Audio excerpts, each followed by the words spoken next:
Video में scene देख रहे हैं आप धान कटाई की। धान पूरी तरीके से तैयार हो गया है और आज उसकी कटाई हो रही है। लेकिन इस वीडियो में हम बात करने वाले हैं कि धान की सीधी बुआई से लेकर धान की कटाई तक क्या प्रोसेस है, किन किन मुश्किलों से गुजरना पड़ता है। धान की सीधी बुआई करें या धान की रोपाई ना करना चाहें तो सीधी बुआई करके किस तरीके से कटाई कर सकते हैं। फिलहाल के लिए जो एक्सपीरियंस हमारा रहा है वो चीज़ें मैं आपके सामने शेयर करने वाला हूं इस वीडियो में। जब धान की नर्सरी पड़ रही थी उस टाइम पर हमने इसकी बुआई कर दी थी और लगभग 4 दिन के बाद में खूब पहला पानी, मानसून तो नहीं आया था लेकिन पानी बरसात का गिरा हुआ था, जिससे इसमें धान की जमाव के साथ में खरपतवार भी निकल आए हैं। तो काफ़ी मुश्किल थी उस टाइम पर। मुझे लगा था कि कुछ भी हो जाएगा, लेकिन मैं लगाने में असमर्थ था कि लगा नहीं पाऊंगा। असमर्थता केवल भौतिक होती है, पैसे की होती है और किसी चीज़ की असमर्थता होती नहीं। हालांकि घर में बीमारी के कारण, मेरी बीवी की बीमारी के कारण काफ़ी कर्जा हो गया था, काफ़ी जमा पूंजी भी खर्चा हो गई थी। तो इसलिए सोचा था कि ज़्यादा कुछ नहीं होगा तो थोड़ा ही हो जाएगा, खाने भर का तो हो ही जाएगा। तो देखिए ये बुआई के बाद धीरे धीरे टाइम बीतता गया और मौसम भी आ गया मानसून का। तो धान में फुटाव तो हुआ लेकिन साथ में खरपतवार भी निकले। लेकिन यहाँ पर देखिए कि इस खेत में खरपतवार की दवा भी डाली गई थी, कहीं कहीं पर धान दिख रहा था। और फिर हमने इसकी जुताई करवाकर जो धान लगवाकर ये 10 बिसवे का खेत है। और यहाँ पर हमने इस धान को पलटाया नहीं था। क्यों नहीं पलटाया था उसका रीज़न आप खुद देख लीजिए जब वीडियो इसको भी दिखा देते हैं कि आखिर क्या है। ये देखिए 2 हिस्सा मेड़ी यहीं पर है। ये देखिए हम मेड़ी पर चल रहे हैं। अगर ज़मीन में उतरूँ तो ये देखिए इतना पानी, यहाँ पर इतना पानी और यहाँ पर इतना पानी। तो देखते हैं कि ये धान है कि क्या कोई दूसरा चीज़ है। फ़िलहाल के लिए जाना नहीं चाहिए। ये देखिए पूरा हाथ डाल के निकाल रहा।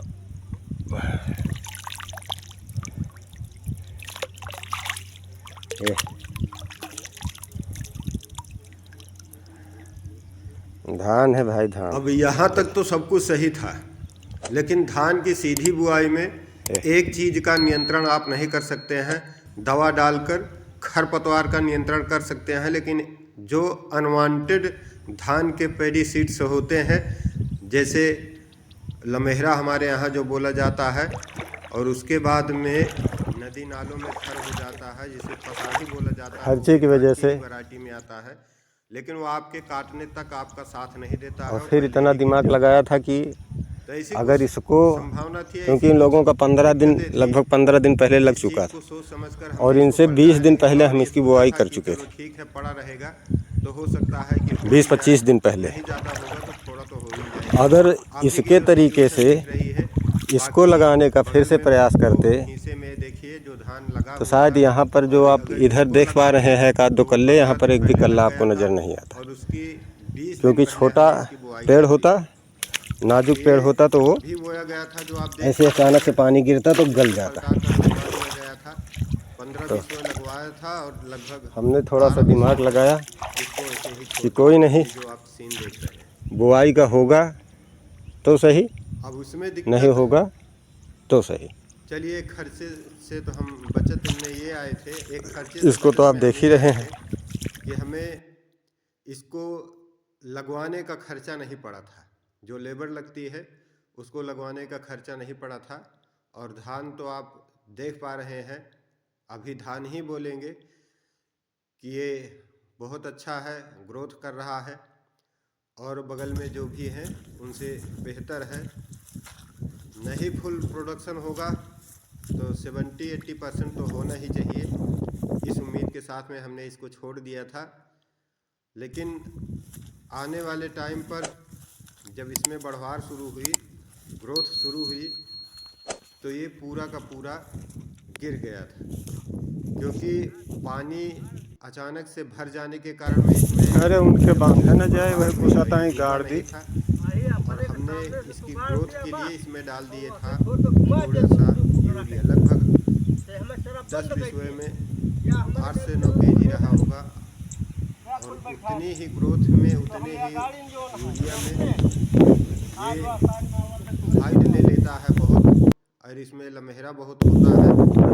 बेचारा कम नुकसान है ना, लेकिन बांध जाते हैं। उसके बाद ये धान, बारिश का मौसम, मानसून का मौसम था, हवा चली, पानी बरसा, और एक एक पेड़ अपनी अपनी जगह पे था। 2-4 कल्ले भी फूट गए थे, लेकिन होता क्या है, ये गिर जाता है। गिरने के बाद में जो उम्मीद थी जिस पैदावार की, उतना भी नहीं हुई। इसको किसी तरीके से इतना गिरता है कि ज़मीन में चिपक जाता है। बात आती है इसकी कटाई की, इसी तरीके से देखभाल होता रहा। इसके कटाई के टाइम पर जब सब खेत काट दिया गया था, और ये देखिए कंडीशन जब पानी भरा था और उसके बाद में सूखने के बाद में, कि दूसरे खेतों में ये कुछ कम ही दिख रहा था, और इस वाले खेत में ये उनका बुआई का है उसमें ज़्यादा दिख रहा था। और ये जो बाद में लगाया गया था, उनका इसमें सबको भी बोया पहले गया था, ला लेकिन इसको बाद में इसकी रुपाई करवा दी गई थी। तो अभी फ़िलहाल के लिए मैटर तो इक्वल दिख रहा है, लेकिन आगे लगवाई में, रुपाई में और बुआई में अंतर होता है। जो लगाया गया था उसकी ये कटाई आप देख पा रहे हैं। इसे भी मौसम की मार पड़ी थी, लेकिन ये था कि जो धान था वो पूरी तरीके से मैच्योर हो गया था।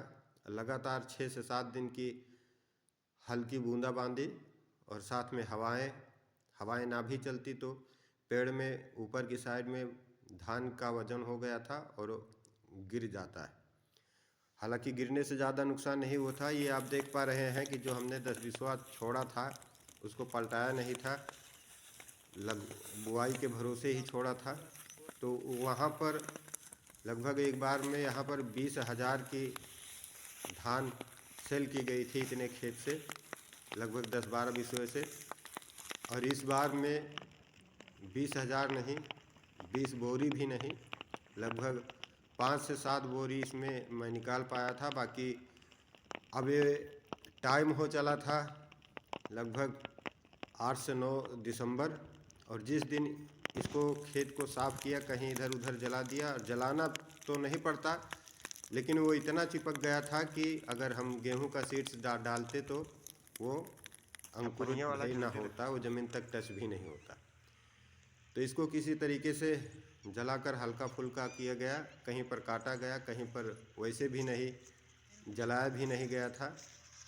तो जहाँ जिस तरीके से कंडीशन देखकर उस तरीके से इसको काटा गया था, साफ़ किया गया था। फिर हमने उसी दिन इसमें पानी लगाकर गेहूं सुबह भिगोया था और शाम को इसकी बुआई कर दी थी शाम तक उसी पानी में। और देखिए अब ये 8 दिन के बाद का रिज़ल्ट आप देख पा रहे हैं कि गेहूं में जमाव तो हो गया है, और इसमें जुताई का खर्चा हमें बिल्कुल भी नहीं पड़ा। ये देखिए, तो इस तरीके से कुछ दिमाग लगाकर काम किया जा सकता है। अभी अगर इसकी बुआई हम इस तरीके से ना करते तो ये लगभग 15 दिन तक इसमें पर्याप्त नमी बनी रहती। लात इसमें, पैर इसमें सह नहीं रहा था, धंस रहा था, क्योंकि बरसात के टाइम पर मिट्टी पानी में ये जोता नहीं गया था, तो मिट्टी जो है पूरी की पूरी वैसे सॉफ्ट बनी हुई थी। तो इसमें बुआई का टाइम आते आते लग जाता लगभग 15 दिन। फिर ये जब गेहूं पड़ता तो 30 दिसंबर के आसपास में। बाद में दिक्कत यही होती है कि लेट गेहूं बोने से गेहूं सही रहेगा, पेड़ सही रहेगा, लेकिन बाद में गर्म हवाएं चलने के कारण बालियां जो होती हैं वो सूख जाती हैं, पकती नहीं हैं, गेहूं मैच्योर नहीं हो पाता। तो क्या है आपकी राय, कमेंट करके ज़रूर बताएं। वीडियो आपको पसंद आए तो वीडियो को लाइक कर दें, चैनल पर पहली बार आए तो चैनल को सब्सक्राइब कर दें। हम मिलेंगे गार्डनिंग से संबंधित या खेतीबाड़ी से संबंधित ऐसे ही अन्य किसी अपडेट वीडियो के साथ में। आप लोगों ने वीडियो के माध्यम से अपना बेशकीमती समय साझा किया, इसके लिए आप सभी का बहुत बहुत धन्यवाद। नमस्कार, मैं हूं प्रदीप कुमार, आप देख रहे थे मास्टर माली। अगली अपडेट देंगे इसी चैनल पर अगली वीडियो में।